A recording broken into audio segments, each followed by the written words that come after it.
কুফানগরীতে এক নাস্তিক ছিল। সে বলে বেড়াতো, আমি আল্লাহর দেখি না তাই মানি না। কুফানগরীর লোকজন বলে, আমাদের এক ইমাম আছে নাম নহমান ইবনু সাবেত, ওনার সাথে বসলে তুমি আল্লাহরে দেখতে পাবা। সে বলে, যাই তাহলে তোমাদের ইমামকে ডাকো।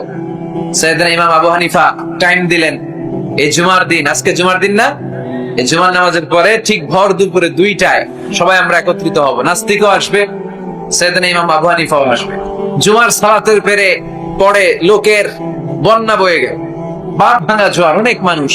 নাস্তিক এসেছে, লক্ষ লক্ষ লোক এসেছে, আসে না ইমাম আবু হানিফা। আসে না, আধা ঘন্টা, 1 ঘন্টা, 2 ঘন্টা পরে আসছে।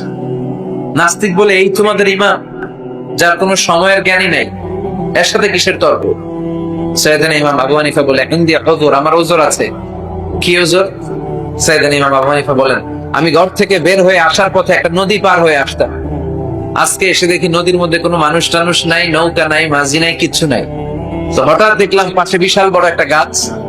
এই গাছটা এমনি এমনি 2 ভাগ হয়ে গেল। হঠাৎ গাছ থেকে এমনি এমনি লম্বা তক্তা হয়ে গেল, এমনি এমনি তক্তাগুলো জোড়া লেগে নৌকা হয়ে গেল। আর নৌকা আমার সামনে আসলো, মাঝি ছাড়া, লগি বৈঠা ছাড়া। আমি নৌকায় যেয়ে বসলাম, নৌকাটা আমার নিয়ে টান দিয়ে সাঁ করে ওপার নিয়ে গেল। তো এই যে এই কাজগুলোর প্রসেসিং গুলো হতে আমার 2 ঘন্টা সময় লেগেছে। নাস্তিক কয়, তবে ইমাম গাঞ্জা খাইছে, মাথা তার ছিঁড়া গেছে। নাহলে কোন সুস্থ মানুষ এই কথা বলতে পারে? এমনি এমনি নাকি গাছ ভেঙে তক্তা হয়, এমনি এমনি নাকি তক্তা লেগে নৌকা হয়, এমনি এমনি নাকি মাঝি ছাড়া নৌকা চলে? সাইয়েদনা ইমাম আবু হানিফা বললেন, এই তো আপনি লাইনে চলে আসছেন, আপনার বুঝানো এখন আমার খুব সহজ হবে। এমনি এমনি গাছ কাটে না করাত ছাড়া, এমনি এমনি তক্তা জোড়া লাগে না, নৌকা হয় না মিস্ত্রি ছাড়া, এমনি এমনি নৌকা চড়ে না মাঝি ছাড়া। তাহলে এত বিশাল বড় আকাশটা কেমন করে এমনি এমনি হলো? জমিনটা কেমন করে এমনি এমনি হলো? সাগর, মহাসাগর, পাহাড়, মরুভূমি কেমন করে এমনি এমনি হলো? এগুলোর একজন স্রষ্টা আছে না নাই? নাস্তিক কয়, তাই তো, আসলে তো আমি হাদাম, আসলে তো আমি উল্লুকা।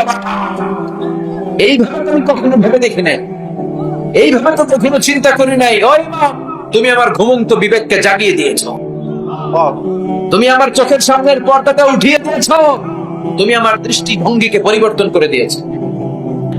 ওই ইমাম, তুমি আমার চোখ খুলেছো, তুমি আমাকে হক চিনতে সাহায্য করেছো। আর দেরি করতে চাই না, আমারে পড়িয়ে দাও লা ইলাহা ইল্লাল্লাহু মুহাম্মাদুর রাসূলুল্লাহ। কালিমা পড়ে মুসলমান হয়ে গেছে। আল্লাহু আকবার।